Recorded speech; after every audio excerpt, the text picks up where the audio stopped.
परिवर्तनाच्या वाटेवर जर विचारांची जर कास धरली आणि संस्काराची पेरणी जर केली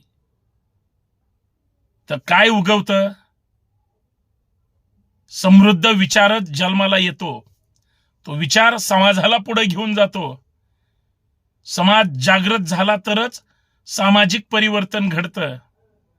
अन्यथा आमच्याच विचारांची जर आम्ही साठमारी केली, विचार गाठोड्यात बांधून ठेवले, तर सत्याचा सर्वनाश झाल्याशिवाय राहणार नाही. हे फक्त मर्म आपल्याला समजलं पाहिजे. म्हणून चांगल्या विचारांना जीवन ठेवा, त्यांना सहकार्य करा, पाठीशी राहा आणि सगळ्यात महत्त्वाचं, जे लढतायत त्यांना बळ द्या. परिवर्तन घडल्याशिवाय राहणार नाही.